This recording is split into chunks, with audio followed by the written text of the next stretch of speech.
Your Rock Station 99.7 The Blitz. What's going on, Blitz Nation? It is Lewis along with Thick Rick and the guys from Wage War as they get ready to take the stage later this afternoon for Day 4 of Sonic Temple.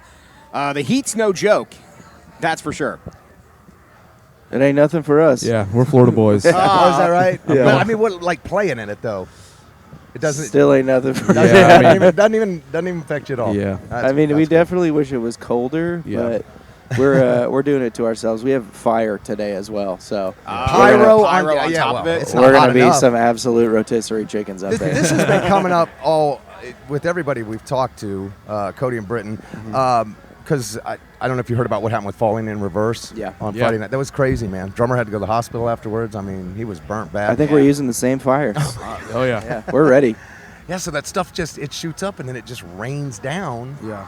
Well, there's two different kinds. There's like aerosol fire, or there's three. There's aerosol, there's propane, and then there's one that's like a liquid fire, which is like what you see when they do have like the fan ones. I think I'm not a pyro genius, but those shoot out liquid that catches on fire. So that's the one where if it gets on you, you're bumming. But I think what we use is the aerosol fire, which it's gas and it shoots up and then it's gone. I think the liquid one is the one they used in the Battle of the Blackwater during Game of Thrones. Yes, right. Correct. Yeah. Correct. Yeah. I'm always curious when I talk to bands. I love to know what was the last kind of like hourly job or something you had before it was like, okay, that's it. This is what I do full time now.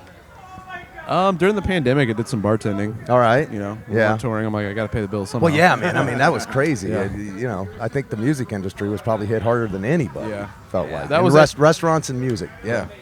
I was like splitting time between Guitar Center and Publix. I don't know if you guys have Publix. Publix. I know what Publix is. I know what Publix is. Okay, cool. Grocery store. I've been down south a little bit. So.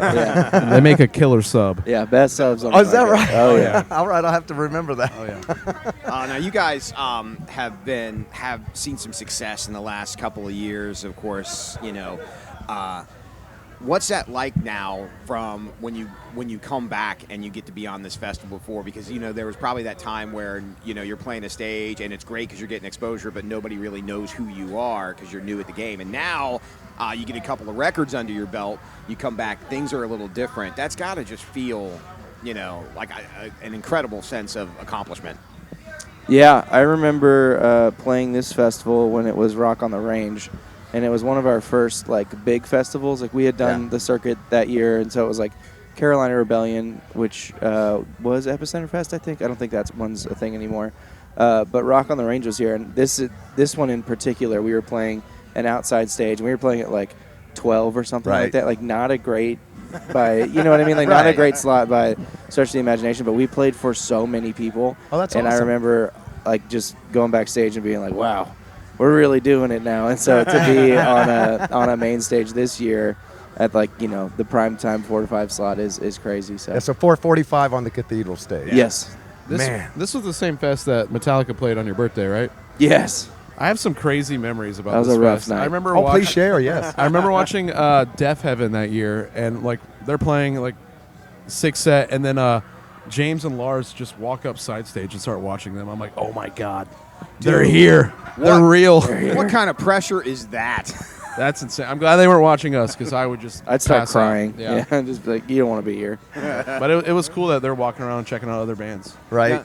I also, something else I'd love to know is, if you look at, people are inspired by a lot of other bands and stuff, obviously.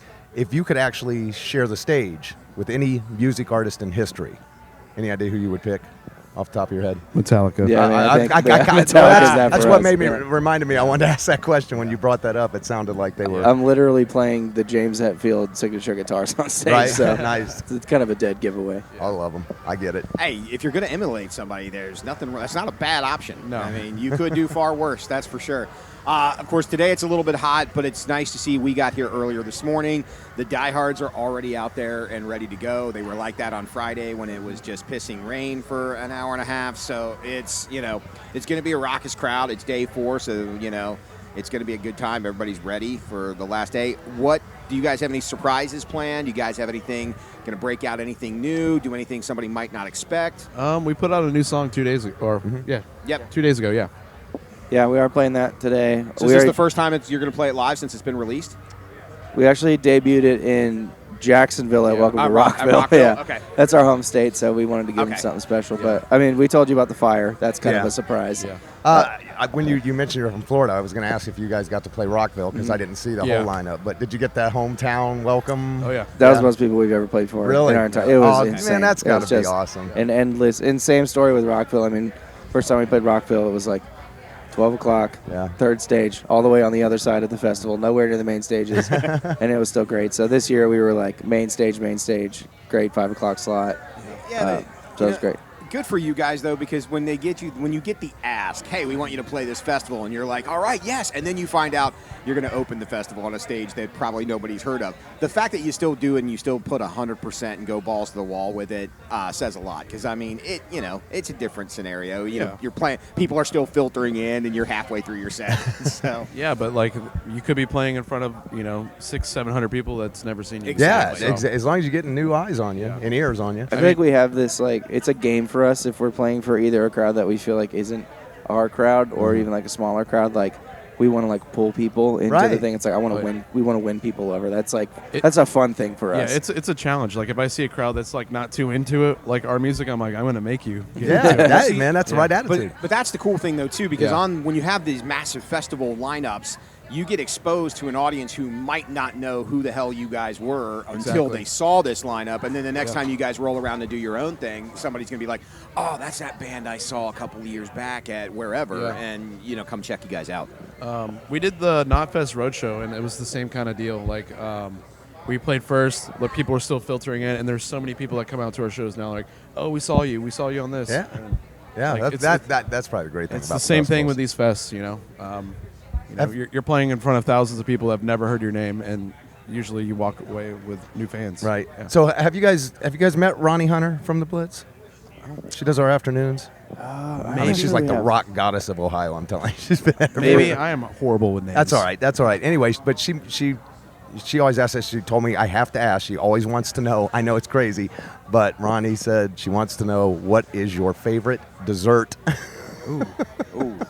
My mom makes these things called Special K bars, and it's some kind of a mixture of Special K cereal, K-Ro syrup, butterscotch chips, chocolate chips, and something else, and it is unbelievable. Sounds She brought me a whole box of them. I got to see her. We played Rockville on Mother's Day, so she came out and she brought me a whole box of them. I cleared the whole thing, dude. So good. All right. I had one of them. They were good.